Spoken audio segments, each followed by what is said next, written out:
नमस्कार साथियों, स्वागत है आप सभी का आपकी अपनी पाठशाला पर। मैं हूं अंकित अवस्थी। आप हैं मेरे साथ में उस अपडेट के साथ जिस अपडेट का इंतजार लंबे समय से चल रहा था। कौन सा अपडेट? अपडेट यह कि रूस बदला लेगा यूक्रेन की गई हरकतों का। यूक्रेन ने कौन सी हरकत की थी? इस महीने की शुरुआत में आपको बताया था कि यूक्रेन की तरफ से रूस के अंदर हमले किए गए थे। उसके एयर बेसिस को और फाइटर जेट्स को निशाना बनाया था जब वो खड़े थे। उसके रिटेलिएशन में आज एक हमला देखा गया है और वो हमला अब तक का, यानी रशिया यूक्रेन के बीच में चल रहे झगड़े को अगर 3 साल हो चुके हैं तो इस 3 साल का सबसे बड़ा ड्रोन हमला सिंगल नाइट में इसे माना जा रहा है। आपके सामने ये जो तस्वीरें प्ले हो रही हैं, वीडियो जो चल रही हैं, इन सब के अंदर वो हमले की वजह से आई हुई तस्वीरें, तेज सायरन और बम्बार्डमेंट की तस्वीरें विजिबल हैं। आप यहां पर देख सकते हैं किस तरह से वर्तमान में सायरन पूरी तरह से रात भर गूंजा और गूंजने के बाद में ये मतलब ब्लास्ट की तस्वीरें कैमरों में कैप्चर हुई हैं। जहां तहां दूर दराज तक आग ही आग की लपटें, बॉम्ब ब्लास्ट की वजह से टूटे हुए घर, बिलखते हुए लोग, ये सब कल रात को यूक्रेन ने देखा। कल रात को यूक्रेन ने देखा। आज हम आपके सामने इस खबर को कवर कर रहे हैं। इस खबर के अंदर यह बताने का प्रयास है कि किस तरह रूस ने यूक्रेन से जो कहा था वो कर दिया है, यानी यूक्रेन से बदला लेने का कमिटमेंट था, वो कमिटमेंट पूरा कर दिया है। अब ये बदला तो लिया गया, लेकिन बड़ा सवाल यह है कि सर 1 तारीख को हमला हुआ था, उसका रिवेंज इतना दिन बाद पुतिन लिए हैं क्या? नहीं, ये बदला रुक ही नहीं रहा है और हर बार जो हमला हो रहा है वो पिछले वाले से बड़ा हो रहा है। बोले मतलब ये कि रशिया ने ट्रंप को जब फोन पर यह कहा था कि मैं बदला लूंगा, और हमने इस बारे में आपको सेशन में जानकारी भी दी थी। 4 तारीख के दिन ट्रंप ने खुद ने आकर के सोशल मीडिया पर एक जानकारी साझा की थी और कहा था कि मेरी प्रेसिडेंट ट्रंप से, पुतिन से बात हुई है और उन्होंने कहा है कि वो अभी जो उन पर हमला हुआ है उसका बदला लेंगे। तो ये जो बातचीत इन दोनों के बीच हुई थी, जिसकी जानकारी 4 तारीख को लोगों को पता चली थी, उसके बाद हमला हुआ था क्या? बिल्कुल हुआ। अगले ही दिन हो गया था, 5 तारीख के दिन हमला हुआ था और उसे भी एक बड़ा हमला कंसीडर किया गया था। अब उस बड़े से भी और बड़ा हमला कल रात यानी कि 9 तारीख को हो गया है। आप आज की खबरों में उसे जोड़ करके सुन सकते हैं। इस वजह से आज का यह सेशन आपके सामने है। हर दिन रूस यूक्रेन पर एक लेवल अप करके हमले करते चले जा रहा है। तो आज के सेशन में हम क्या जिक्र करने वाले हैं, एक एक करके मैं सारी चीजों को हल्का ब्रीफ में पहले बता देता हूं, फिर हम आगे चलेंगे। नंबर 1, यूक्रेन पर हमला हुआ जो अब तक का सबसे बड़ा हमला माना गया। नंबर 2, अमेरिका की प्रतिक्रिया जिसमें ट्रंप ने कहा तुम लड़ ही लो। नंबर 3, पोलैंड के अंदर बढ़ती चिंता जिसमें पोलैंड कह रहा है कि बेहतर है कि अब हम अपने आप को बचाना शुरू करें क्योंकि रूस ने लगभग पूरे यूक्रेन को ही टारगेट बना लिया है। इसके चलते पोलैंड ने अपने देश से फाइटर एयरक्राफ्ट उड़ाकर अपनी सीमा को सुरक्षित करने के लिए रिहर्सल करना शुरू कर दिया। नंबर 4, नाटो के द्वारा रूस को दी गई धमकी और नाटो का वो कौन सा देश जिसे सबसे ज्यादा चिंता इस बात की सताई कि अब हम पर हमला हो सकता है। और चर्चा है आज के सेशन में, रूस ने यूक्रेन के किस शहर पर कर लिया है कब्जा, क्योंकि अल्टीमेटली रशिया का ऑफिशियल अनाउंसमेंट आना बाकी है। यूक्रेन को समझ में आ चुका है कि हमारा एक शहर इनके कंट्रोल में जा चुका है। यूक्रेन के अंदर चर्चा है कि सन 2026 तक यूक्रेन के लगभग आधे हिस्से पर रूस कब्जा कर लेगा और 2029 में नाटो के किसी और देश को निशाना बनाएगा। ये सारी बातें आज के सेशंस में, और सबसे लास्ट में वो अपडेट जिसमें दोनों देशों ने एक दूसरे के सैनिकों को अदला बदली करना शुरू कर दिया है। तो सारी बातों को कवर करते हुए आज के सेशन में आगे बढ़ेंगे, लेकिन उन सबसे पहले हेडिंग्स को देखते हुए एक खास जानकारी ये कि यदि आप अपनी पाठशाला एप्लीकेशन पर मेरे साथ हिस्ट्री, ज्योग्राफी, पॉलिटी, इकोनॉमी पढ़ना चाहते हैं तो बेहतरीन कंटेंट उपलब्ध है। जाइए, हिंदी और इंग्लिश दोनों भाषाओं में कंटेंट उपलब्ध है। बेहतरीन वीडियोस कुछ इसी तरह से डाले हुए, आप उन्हें जाकर एक्सेस करें। जो पढ़ाया गया है उस कंटेंट को अपने घर पर मंगा सकते हैं हैंड रिटन नोट्स के फॉर्मेट में। साथ ही साथ अगर आप आरएएस के हैंड रिटन नोट्स चाहते हैं आप उन्हें भी ऑर्डर कर सकते हैं। आइए साथियों, तो बढ़ते हैं और जानने का प्रयास करते हैं कि क्या कुछ हुआ। शुरुआत है रूस यूक्रेन के बीच में हुए 479 ड्रोन के हमले की, जिसमें यूक्रेन की डिफेंस ने लगभग 277 ड्रोन्स और 19 मिसाइलों को मार गिराया, यानी न्यूट्रलाइज कर दिया। रूस ने अपने दावे किए, यूक्रेन ने अपने दावे किए। तस्वीर स्वतः बयान कर रही है कि यूक्रेन पर काफी सारे हमले हुए हैं। यूक्रेन खुद कह रहा है कि रशिया ने हम पर 479 ड्रोन दागे थे, जो कि बिगेस्ट ओवरनाइट ड्रोन बॉम्बार्डमेंट है जब से इन दोनों के बीच में यह वॉर शुरू हुआ है। अगर आप इस मैप को ध्यान से देखें तो आप इस मैप को समझ पाएंगे।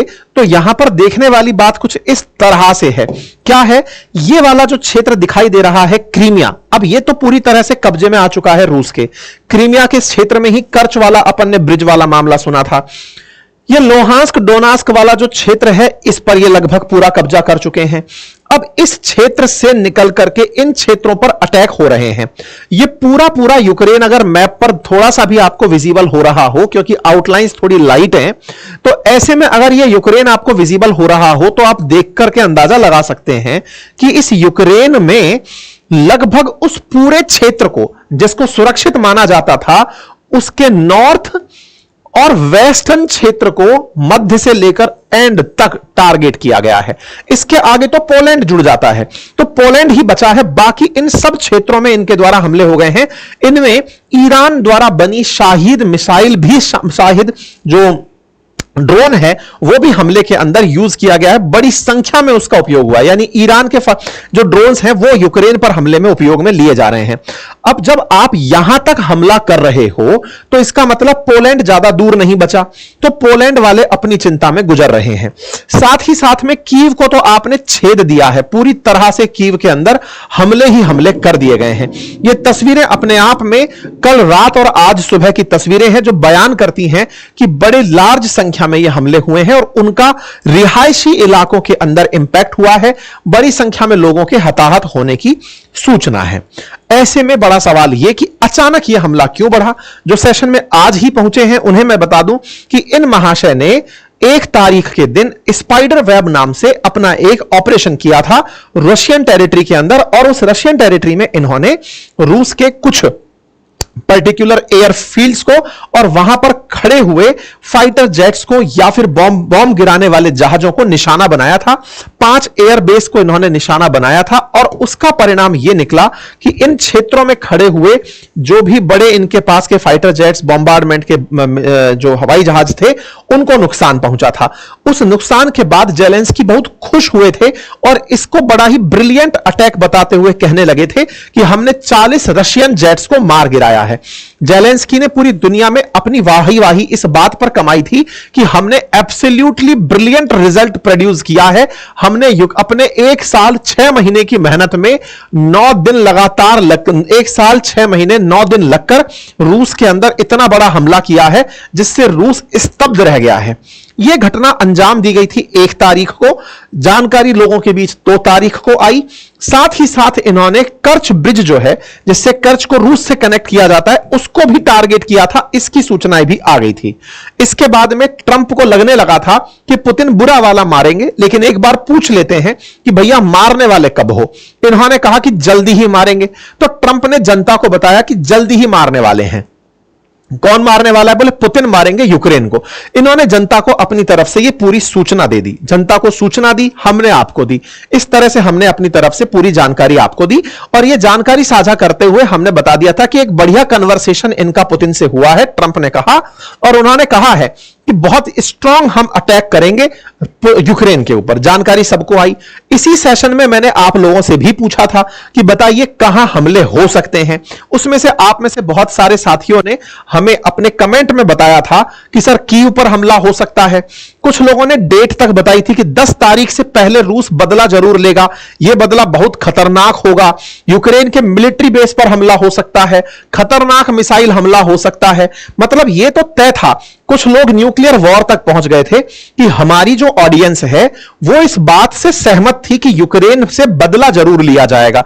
इस सेशन के कमेंट में जो आपने अपनी प्रतिक्रियाएं दी थी, उन प्रतिक्रियाओं में से कुछ को मैं यहां पर लेकर आ गया हूं, जिसका सेंस जो डिराइव हो रहा था वो यही था कि रूस बदला लेगा और बदला लेते हुए कीव को निशाना बनाएगा, बड़ा हमला होगा, मिसाइलों से हमला किया जाएगा, बदला जरूर होगा। मतलब आप सबने अपनी तरफ से जो परसेप्शन निकाल कर दिया था वो दिखने भी लगा।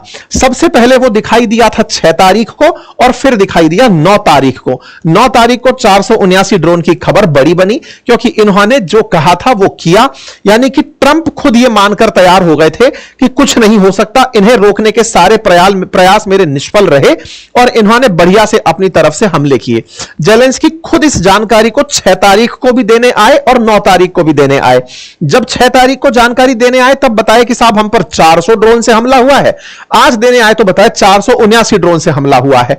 ड्रोन से हमला हुआ तो आकर के फिर ये दुखी भी हुए कि देखिए निशाना बनाया गया है, हमें हमारी ट्रेन की पटरियों को तोड़ दिया गया है, जहां तहां पर हमारे नुकसान कर दिए गए हैं।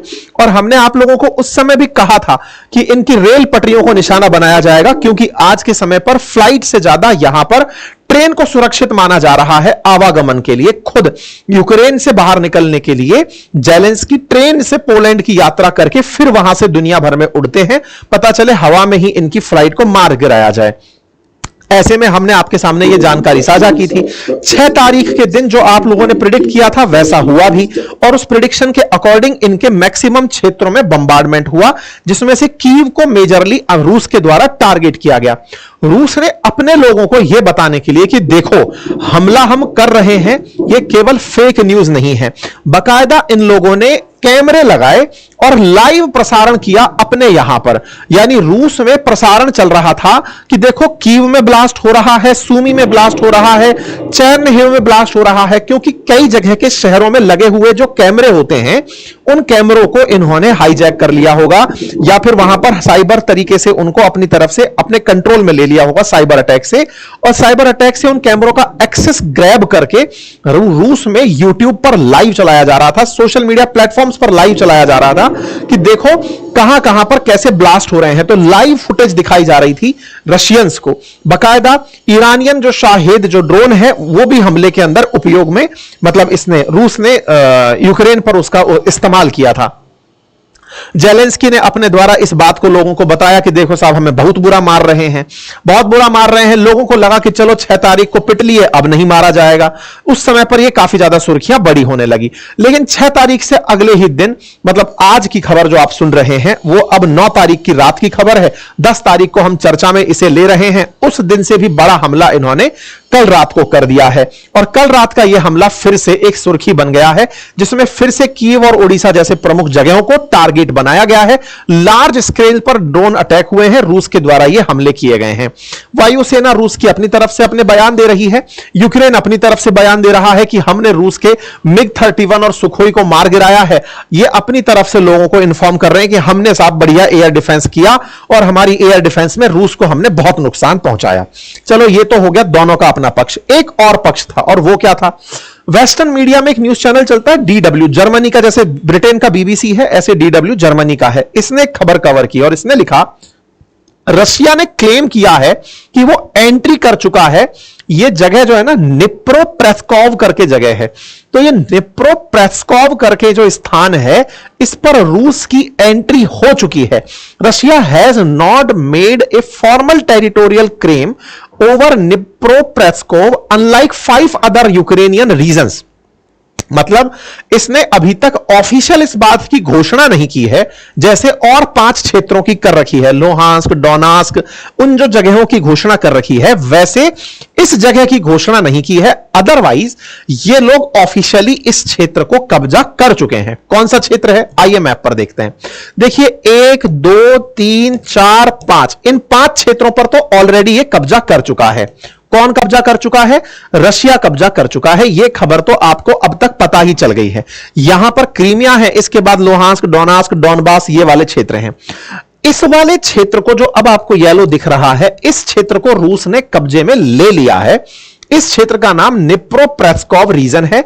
यह खबर DW में, और यह काफी इंपॉर्टेंट चैनल, मतलब उस क्षेत्र का काफी महत्वपूर्ण चैनल माना जाता है, और इन्होंने अपनी तरफ से इस बात को क्लेम करते हुए जानकारी दी कि साहब ऐसा कर चुके हैं ये लोग, और इन्होंने इस क्षेत्र को एज एन इंपॉर्टेंट माइनिंग और इंडस्ट्रियल क्षेत्र के रूप में रिकॉग्नाइज करते हुए कब्जा किया है। आपको ध्यान होगा जब अमेरिका ने यूक्रेन के साथ डील की थी कि मैं तुम्हारी रक्षा करूंगा, मैं तुम्हें ऑलरेडी इतना धन दे चुका हूं, इसके बदले तुम मेरे साथ मिनरल डील करो, तब हमने आपको मिनरल का नक्शा भी बताया था, यह कहा था कि यह क्षेत्र बहुत मिनरल रिच क्षेत्र है, बड़ी मात्रा में यहां खनिज संसाधन उपलब्ध हैं। ऐसे में रूस भी इस क्षेत्र को चाहता है, अमेरिका भी इस क्षेत्र को चाहता है। इन लोगों ने जब अमेरिका से सहयोग प्राप्त करने की शुरुआत की, ये भाई साहब और थोड़ा आगे सरक करके बैठ गए, उस क्षेत्र को भी इन्होंने कब्जे में ले लिया है। ठीक है, लगभग 10 लाख लोगों के आसपास यहां पर लोग निवास करते हैं, जिस क्षेत्र को ये अपने द्वारा फिलहाल कब्जे में ले चुके हैं। नंबर 1। अब एक और न्यूज तैर रही है, और वो क्या है, यूक्रेन के अंदर नोवा रशिया नामक जगह बनाई जा रही है। नोवा रशिया बोले तो नया रशिया, और उस नए रशिया को इस तरह से प्रेजेंट किया जा रहा है कि अभी तो ये 5 क्षेत्र, लोहांस्क, डोनबास, जापोरिजिया, खैरसान और क्रीमिया, ये 5 क्षेत्र तो ऑफिशियली इनके पास हैं। निप्रोपेट्रोव्स्क इनके पास में और है। ये जो खार्किव वाला क्षेत्र है, माइकोलाइव और ओडिशा वाला जो क्षेत्र है, इन क्षेत्रों पर लगातार हमले चल रहे हैं। इनको शामिल करते हुए ये नए रशिया के रूप में रिकॉग्नाइज करेंगे। एक इस तरह की रिपोर्ट काफी सर्कुलेट हो रही है, जिसमें कहा जा रहा है, 5 जून की 2025 की यह रिपोर्ट है कि वर्ष 2026 के अंत तक यूक्रेन के लगभग आधे हिस्से पर रूस अपना ऑफिशियल क्लेम जाहिर कर देगा, दर्ज करा देगा कि यह पूरा क्षेत्र मेरे पास है। इसमें से ये जो निप्रो रिवर है, इसके पूर्व से और उत्तर का जो क्षेत्र है, यह एक प्रकार से उस नदी से जिसके ऊपर कीव बसा है, उसके एक तरफ का क्षेत्र रूस अपने पास रखेगा और दूसरा यूक्रेन को दे देगा। यानी कि नदी 2 देशों के बीच की जो सीमा है उसे निर्धारित कर देगी, ऐसा कहा जा रहा है। तो यह महाशय क्या कर रहे हैं, यह महाशय उकसा रहे हैं। यह सोच रहे हैं कि इस आदमी के भरोसे, जिसके ऊपर कोई भरोसा नहीं कर सकता, उसके भरोसे यह अमेरिका से लड़ लेंगे, रशिया से लड़ लेंगे। तो इनकी जो मतलब ख्वाहिश है वो पूरी कैसे होगी, ये तो खैर इनके दिमाग में कोई आइडिया होगा, क्योंकि लगातार अपने लोगों को ये मरवाते चले जा रहे हैं। पुतिन ने अपनी तरफ से इस बारे में इनको बता दिया था कि देखो, मैं बदला लूंगा, ये पब्लिक में है। अब बदला लेने की कार्रवाई में उकसावे का काम ये कर दिए, क्योंकि जब आए थे शुरुआत में तो कहे थे कि इन लोगों के बीच में मैं सारी तरह से समझौता करा दूंगा। अब समझौता करा नहीं पाए, रूस बराबर इनसे हमले करके अपडेट लिए जा रहा है। जेलेंस्की अपनी तरफ से शरणागति में गए कि त्राहिमाम प्रभु बचाइए हमें। तब बचाने के लिए पहुंचे तो ऐसे में ट्रंप का बयान आ जाता है। ट्रंप अपनी तरफ से कहते हैं, अच्छा यह बयान हाईलाइट नहीं हुआ, ज्यादा हाईलाइट क्यों नहीं हुआ उसके पीछे की कहानी भी बताऊंगा। असल में क्या हुआ, 4 तारीख के दिन पुतिन से इनकी बातचीत हुई, 5 तारीख के दिन इनसे मिलने चले आए थे जर्मनी के चांसलर, ट्रंप से मिलने चले आए। जर्मनी के चांसलर से ट्रंप अपनी बातचीत कर रहे थे, हमने भी वो बात ज्यादा कवर नहीं करी। क्यों नहीं करी, उस दिन ये मस्क से लड़कर बैठे थे, तो मस्क से जब इनकी फाइट चल रही थी तो पूरी मीडिया ट्रंप और मस्क की कहानियों पर चल रही थी। रशिया यूक्रेन उस समय चर्चा में ही नहीं था। मुद्दा यह हुआ कि दुनिया की मीडिया मस्क और ट्रंप पर इतना फोकस थी कि जब 5 तारीख के बाद 6 तारीख को यूक्रेन पर हमले हुए थे तो वो कवरेज में ही नहीं जा पा रहे थे। सोच रहे थे कि हां ठीक है, हो गया। क्यों? क्योंकि ज्यादा बड़ा यह चल रहा था कि ट्रंप का मस्क या मस्क का ट्रंप क्या नुकसान पहुंचा सकते हैं, वो ज्यादा बड़ी खबर बनी हुई थी। एनीवे, उस दौरान इन माननीय ने यह भी पब्लिक में अनाउंस किया था कि देखो, रशिया यूक्रेन के मामले पर मैंने अपनी एक थॉट बना ली है। बोले क्या बनाई है माननीय, बताइए। बोले जैसे कभी किसी पार्क में 2 बड़े बच्चे झगड़ा कर लें तो उन्हें शांत नहीं कराना चाहिए, उन्हें लड़ने देना चाहिए। उनसे कहना चाहिए कि जाओ और ढंग से लड़ लो एक बार के लिए। Sometimes you are better off letting them fight. तो प्रभु ये आपको अब क्यों चेता? आपने पूरे चुनाव प्रचार में एक ही लाइन कही थी, और लाइन यही थी कि मैं आते ही सीज फायर करा दूंगा। आपके सीज फायर के प्रयास विफल हो गए तो भारत पाकिस्तान के सीज फायर का क्रेडिट आप लेने भागे, क्योंकि आपको पता था कि भारत पाकिस्तान कहीं ना कहीं से आपसे थोड़ा लिहाज तो रख ही लेंगे, क्योंकि सबके अपने व्यापारिक हित है, जिसको आप बार बार अनाउंस कर रहे हैं कि टैरिफ के चक्कर में, ट्रेड के चक्कर में मैंने ये काम करा दिया है। रशिया आपसे दबा नहीं, क्योंकि आप पहले ही उस पर इतने सैंक्शन लगा चुके हैं कि ऐसे में उसको आपसे कोई लालच दिखा नहीं। यूक्रेन आपके साथ पहले ही बिक चुका है, तो वो आपसे कैसे ही मान लेगा। ऐसे में आपका ये जो बयान आना है कि अगर ये नहीं मान रहे हैं तो लड़ लेने दो, मैंने खूब समझा लिया, ये बिल्कुल वैसी वाली बात है जैसे आप भी अपने घर में कई बार देखते हैं किसी को समझा रहे हैं, वो नहीं मान रहा है, तो आप भी शांत होकर बैठ जाते हैं कि चलो छोड़ भाई, लड़ लो एक बार, ढंग से लड़ लो। तो ये जो ढंग से लड़ने की इजाजत दे चुके हैं, जो हेडलाइन बन चुकी है, ये इन माननीय ने इन्हीं की प्रेजेंस में कही थी। तो उस दिन ये कह बहुत सारी बातें रहे थे, उनमें से बड़ी बात ये जो मैंने आपके सामने रखी है, और मस्क वाली बात भी यही कह गए थे कि मस्क के साथ में सब कुछ ठीक नहीं चल रहा है और जो भी बातें रही वो दुनिया में आई। तो ये भाई साहब अपनी बातें कहे, वो सुर्खियां बनी, लेकिन सुर्खियों में मस्क ज्यादा बड़ी सुर्खी थे। खैर, फिलहाल के लिए रशिया यूक्रेन दोनों समझ चुके हैं। यूक्रेन को भी समझ में आ गया कि अमेरिका हमें नहीं बचाएगा, और रूस को भी समझ में आ गया कि अब ये मान चुके हैं कि मैं मानने वाला नहीं हूं। ठीक है साहब, अपनी तरफ से ये सारे हथकंडे अपना चुके हैं, धमका चुके हैं कि मैं बहुत बुरा कर दूंगा, मैं ये कर दूंगा, वो कर दूंगा। कुछ हो नहीं रहा है। ठीक है, तो ट्रंप ने अपनी पलटी मारी। इस बात से इनको तो निश्चित ही परेशानी होनी है कि एक तो बिठाकर आप बेइज्जत किए, कहे कि मैं सीज फायर कराना चाहता हूं, तुम चाह नहीं रहे हो, फिर मैं आपको अपना आधा देश बेच दिया, उसके बावजूद भी आप जो है मान नहीं रहे हो। तो इनके साथ में वाकई में मजाक करने वाले व्यक्ति के साथ बहुत बड़ी मजाक ट्रंप कर दिए। इसी बीच में पोलैंड की टेंशन बढ़ी।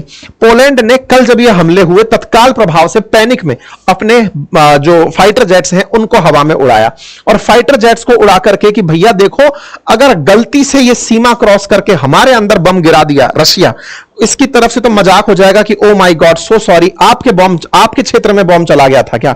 मैं तो यूक्रेन को अंत तक मार रहा था, लेकिन ये क्रॉस करके आप में चला गया, इसके लिए मैं क्षमा प्रार्थी हूं। तो ये भाई साहब जो है खुद अपनी तरफ से हवाई जहाज उड़ा उड़ा करके धमकाए लगे थे कि देखो, अगर आप हम पर हमला किए तो हम ये कर देंगे, वो कर देंगे। खैर, इस बीच में पोलैंड ने अपनी प्रैक्टिस बढ़िया कर ली। साथ ही साथ नाटो चीफ के द्वारा भी यह धमकी दी गई कि अगर रूस ने बाल्टिक रीजन में किसी देश पर हमला किया तो हमसे बुरा कोई नहीं होगा। देखो, नाटो के साथ तो वैसे भी चोट हो रखी है ट्रंप की, वो पहले ही इनको धमकी दे रखे हैं कि तुम्हारे साथ हम युद्ध करने की इच्छा नहीं रखते हैं, लेकिन इसके बावजूद भी ये नाटो कंट्रीज कुल मिलाकर के एक तरह से बॉर्डर लाइन लेकर चल रहे हैं कि बाल्टिक रीजन में अगर इसने हमला किया तो हम सब एकजुट होकर रूस के खिलाफ मोर्चा खोल देंगे। तो ऐसे में अब टेंशन यह होने लगी कि साहब कौन सा ऐसा क्षेत्र है जिस पर रूस की निगाहें हैं कि वो नाटो कंट्री भी हो और उसको कब्जा भी किया जा सके। सबकी लिस्ट निकली, पर्चियां खुली तो एक अमेरिकी पूर्व जासूस हैं, उनकी चर्चा निकल कर आई कि उनका कहना है कि देखो, बाल्टिक रीजन के अंदर 3 बड़े देश हैं, एस्टोनिया, लातविया, लिथुआनिया, ये बाल्टिक कंट्री कहलाते हैं। कभी ये सोवियत रूस का हिस्सा हुआ करते थे। देखो, ये बाल्टिक समुद्र कहलाता है, और इसके साथ में ये 3 देश हैं, ये रहे। ठीक है, एस्टोनिया, लातविया, लिथुआनिया। तो बोले सबसे पहले ज्यादा चांसेस जो है ना वो लिथुआनिया के हैं, जिसके ऊपर रूस कब्जा करेगा। सबने अपनी अपनी तरफ से चर्चाओं का आंसर दिया। बोले कैसे आपको लगता है कि ये इस पर करेगा? बोले देखो, यूक्रेन पर तो आधा हिस्सा इसके कब्जे में आ ही गया, तो ब्लैक सी हो गया और सी ऑफ अजोव इसके कब्जे में आ चुका है। इसके साथ साथ बेलारूस, तो मतलब ये समझो कि एक्सटेंडेड सोवियत रूस ही है। वो तो मर्ज करने की अगर कल बात करें तो लुकाशेंको जाकर पुतिन के साथ हैंडशेक कर ही लेंगे। तो बचा कौन? बोले लिथुआनिया बचा। ये भी कभी सोवियत रूस का हिस्सा हुआ करता था। इसके जस्ट बगल में यहां पर ना एक जगह है, उसका नाम है लेनिनग्राड। वो असल में अभी भी रूस का ही हिस्सा है बाल्टिक सी के अंदर। वहां पर ये न्यूक्लियर मिसाइल तैनात करके एनी टाइम रखता है।